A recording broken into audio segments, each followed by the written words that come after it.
ബഹിരാകാശത്തെത്തുന്ന ആദ്യ മലയാളി എന്ന നേട്ടത്തിനരികിൽ അനിൽ മേനോൻ.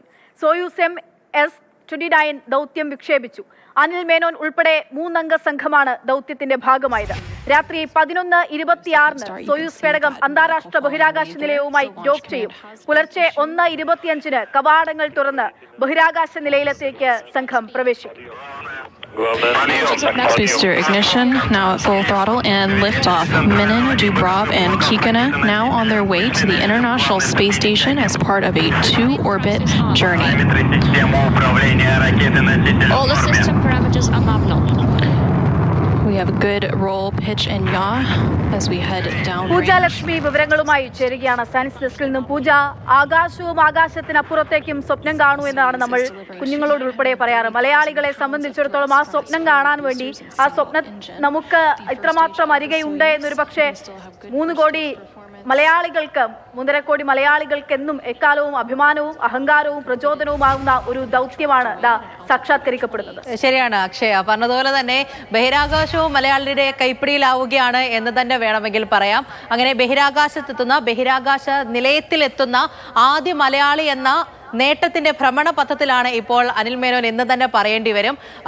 ദൗത്യത്തിന്റെ നടപടിക്രമങ്ങളെല്ലാം തന്നെ കൃത്യമായിരുന്നു എന്നുള്ളത് ആദ്യം തന്നെ പറയാം. 8:17 കൂടിയാണ് ഈ ദൗത്യം പുറപ്പെടും എന്നുള്ള ആദ്യ ഘട്ടം വരുന്നത്. അത് ബൈക്കനൂരിലെ റഷ്യൻ ബഹിരാകാശ നിലയത്തിൽ നിന്നും സോയൂസ് 2.1A റോക്കറ്റിലൂടെ അങ്ങനെ അവർ കുതിച്ചുയരുകയാണ്. നമുക്കറിയാം, അമേരിക്കയിൽ ജനിച്ച ഒറ്റപ്പാലത്ത് വേരുകളുള്ള മലയാളിയായ അനിൽ മേനോൻ ഈ സംഘത്തിൽ ഉൾപ്പെടുന്നു എന്നുള്ളതാണ് നമ്മളെയൊക്കെ സംബന്ധിച്ച് ഏറ്റവും അഭിമാനകരമായ നിമിഷം എന്ന് പറയുന്നത്.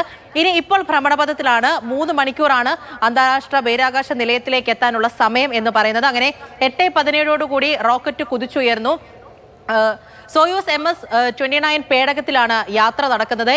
ഇപ്പോൾ ഓർബിറ്റിലാണ്. 11:26 കൂടിയാണ് നിർണായകമായ ഘട്ടം എന്ന് പറയുന്നത്. അത് ഡോക്കിംഗ് ആണ്. ഡോക്കിംഗ് എന്ന് പറയുന്നത് ഏറ്റവും പ്രധാനപ്പെട്ട ഘട്ടം തന്നെയാണ് ഈ ബഹിരാകാശ യാത്രയിൽ. അങ്ങനെ ബഹിരാകാശ നിലയത്തിന്റെ മൊഡ്യൂളിൽ ഡോക്കിംഗ് നടത്തുന്നതായിരിക്കും. അത് 11:26 കൂടിയായിരിക്കും ആ ഘട്ടം ഉണ്ടാവുക. അതിനുശേഷം പുലർച്ചെ 1:26 കൂടിയായിരിക്കും ഹാച്ചിങ് നടക്കുക. എന്ന് വെച്ചാൽ അത് പ്രധാനപ്പെട്ട അടുത്ത ഘട്ടമാണ് ഡോക്കിങ്ങിന് ശേഷം എന്ന് പറയുന്നത്. ആ കവാടങ്ങൾ തുറക്കുകയും അതിനുശേഷമായിരിക്കും ഈ മൂവർ സംഘം ബഹിരാകാശ നിലയത്തിലേക്ക് പ്രവേശിക്കുകയും ചെയ്തത്. അങ്ങനെ അവിടെ മറ്റൊരു സംഘം കാത്തിരിപ്പുണ്ടായിരിക്കും. എക്സ്പെഡിഷൻ 74ന്റെ ഭാഗമാവുകയാണ് അങ്ങനെ ഇവർ മൂവരും. അതിലാണ് അനിൽ മേനോൻ ഉൾപ്പെട്ടിട്ടുള്ള ആ പ്രധാന ഘട്ടം. അതിന്റെ ആദ്യ പടി അത് വിജയകരമായി പൂർത്തിയായിരിക്കുന്നു എന്ന് തന്നെ വേണം പറയാൻ. അതിനുശേഷമുള്ള കാര്യങ്ങൾ വളരെ വളരെ പ്രധാനമാണ്. നമുക്കറിയാം, എമർജൻസി സർജനാണ്. അതിനുശേഷം SpaceX, നാസ അങ്ങനെ തുടങ്ങിയ പ്രധാനപ്പെട്ട ഘട്ടത്തിൽ കേണൽ പദവിയിൽ ഇരിക്കുന്ന വ്യക്തിയാണ്. ഇനിയുള്ള ഈ സംഘത്തിന്റെ പ്രധാനപ്പെട്ട ഗവേഷണങ്ങൾ എന്ന് പറയുന്നത്, അവരുടെ പരീക്ഷണങ്ങൾ എന്ന് പറയുന്നതാണ് ഈ ദൗത്യത്തിന്റെ ഏറ്റവും നിർണായകമായ കാര്യം എന്ന് പറയുന്നത്.